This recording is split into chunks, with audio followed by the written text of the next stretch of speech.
Tout de suite, on va aller rejoindre Mme Joanne Bérubé-Gagné à la tête de l'Office du tourisme à Edmundston-Madawaska. Bonjour, Joanne. Bonjour. Évidemment, on s'entend pour dire que le secteur touristique sera durement touché durant l'été 2020, malheureusement. Oui, malheureusement, mais faut dire que c'est des défis qu'on s'attendait pas, mais on est quand même une industrie, comme je l'ai déjà mentionné, qui est habituée à relever des défis. D'accord. Et qu'est-ce qu'on entrevoit pour les prochains mois?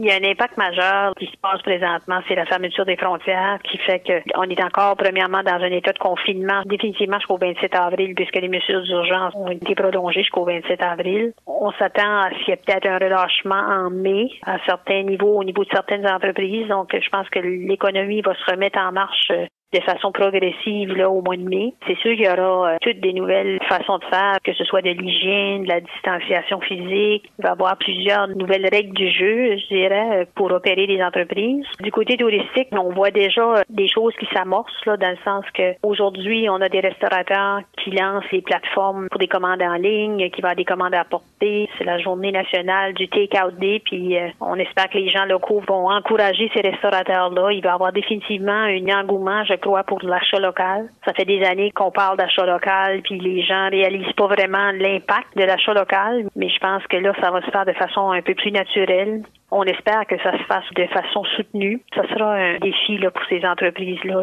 Et pour relever ce défi, on doit se faire très imaginatif, se virer de bord sur un 30 sous, comme on a l'habitude de dire. Il y a des boutiques en ligne qui vont ouvrir prochainement, commerce de détail, de la restauration, de pouvoir offrir des repas à apporter. Maintenant, les restaurateurs licenciés ont le droit de vendre de l'alcool aussi avec leurs repas et de le livrer. Quelques restaurateurs locaux qui sont déjà dans ce mode-là. Et on espère que les gens vont répondre à l'appel, les gens locaux qui ont encore du travail. Il faut s'assurer que le maximum d'entreprises dans notre région commencent à revivre.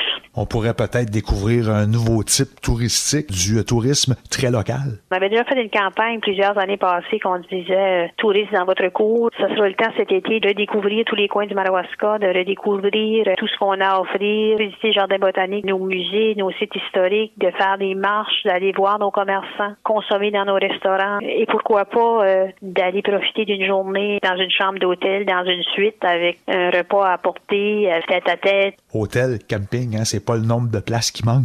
Non, c'est pas le nombre de places qui manque. Puis on sait pas encore non plus quelle sera la saison de camping. Ça n'a pas encore été annoncé si ça pourra ouvrir et quand ça pourra ouvrir. De quelle façon nos campings pourront s'ajuster avec toutes ces nouvelles façons de faire. C'est pas toujours évident, la distanciation sociale, même l'ouverture des salles à manger dans les restaurants. Ça aussi, il y aura des nouvelles consignes, des limites sur le nombre de personnes. Nos entreprises ont toujours été créatives et devront l'être encore plus, devront être innovateurs. Nous, on essaie de partager avec l'industrie tout ce qui émerge des plateformes au niveau mondial. Il y a plein d'initiatives qui se font en Europe. On essaie de rester à l'affût de ce qui se passe, même dans l'Ouest canadien, dans des plus grands centres où on a la capacité financière. Souvent, là, on va trouver des façons de rebondir de cette crise-là.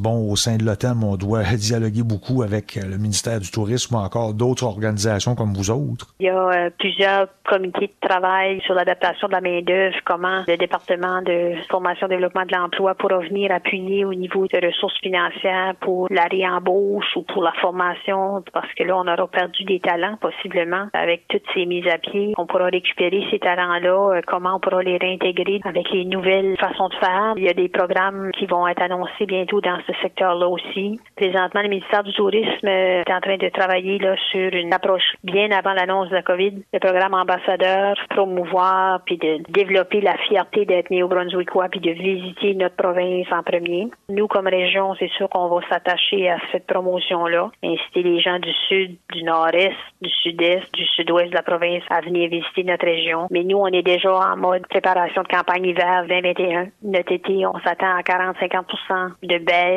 comparativement à une saison régulière. On doit déjà penser automne puis hiver prochain. Joanne Bérubé-Gagné, c'est un plaisir. Merci beaucoup. Merci à vous.